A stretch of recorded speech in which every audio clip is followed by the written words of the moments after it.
ఈరోజు మనం వివాహం గురించి చెప్పుకుందాం. వివాహం ఈరోజు ఈ జనరేషన్ చూసుకుంటే ఎంతోమంది వివాహాలు చేసుకుంటున్నారు.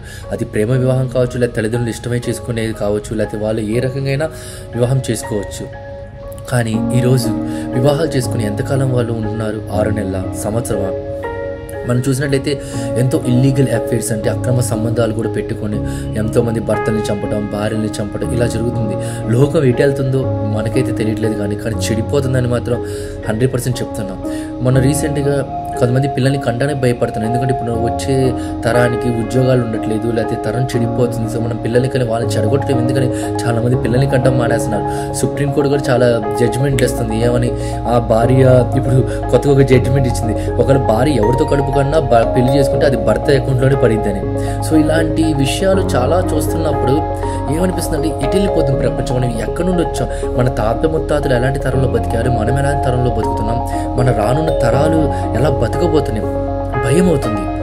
కానీ ఇవన్నీ చూసుకుంటే ఒక్కటి చూడండి, ఇప్పుడు భర్త ఎలా ఉండాలి, భార్య ఎలా ఉండాలి, ఎలా ఉండాలి తెలిసి మళ్ళీ తల్లిదండ్రులు ఎలా ఉండాలి, పిల్లలతో ఎలా ఉండాలి తెలిస్తే మనకి ఏ భయాలు అవసరం లేదు. ఎందుకంటే ఒకసారి మీరు బైబిల్ ఓపెన్ చేస్తే బైబిల్ ఏం చూపిస్తుందంటే ఒక భార్య భర్తతో ఎలా ఉండాలి, ఒక భర్త భార్యతో ఎలా ఉండాలి, తల్లిదండ్రులు పిల్లలతో, పిల్లలు తల్లిదండ్రులతో, ఇవన్నీ మనకి మంచిగా చూపిస్తుంది. అది మంచి కుటుంబాన్ని కడుతుంది. బైబిల్ మనకి మంచిగా నేర్పిస్తుంది. బైబిల్ మన కుటుంబాన్ని కడుతుంది, మన జీవితాన్ని నిలబెడుతుంది, కానీ మళ్ళీ చెడగొట్టదు. కానీ ఆ బైబిల్ చెప్పేవాళ్ళు తప్పుడు బోధలు చెప్పేసి మనం చెడగొడుతున్నారు, కానీ ఏ రోజు బైబిల్ అయితే చెడగొట్టదు. అలా అనుకొని మనం బైబిల్ తెరవటం మానేసాం, బైబిల్ చదవటం మానేసాం, చదువుతున్న కూడా మానేసాం కూడా. ఎందుకంటే భయం. ఇలా ఒకళ్ళు చాలా చెప్తారు, ఒకళ్ళు చాలా చెప్తారు. ఎప్పుడైనా చూడండి, ప్రేమ చనిపోయిన రోజే ప్రేమ మొదలవుతుంది. ఈరోజు నీ భార్య మీద నీకు ప్రేమ లేదా, ఇంకా నువ్వు ప్రేమించడానికి ప్రయత్నించాలి. నీ పిల్లల మీద ప్రేమ లేదా, వాళ్ళని విసిగిస్తున్నారు, ఇంకా వాళ్ళని ప్రేమించడంలోనే ఉంటుంది.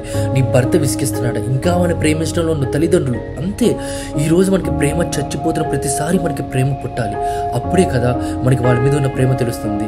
ఎందుకంటే ఈరోజు ఈ సమాజంలో మనకి నచ్చిన వాళ్ళు, మన భార్య, భర్తలు, పిల్లలు వీళ్ళందరూ విసిగించినప్పుడు మనం బయటికి వెళ్ళినప్పుడు చూసి ఎవరో ఒక 5 నిమిషాలు ప్రేమ చూపించినప్పుడు మనకి ప్రేమ కలుగుతుంది.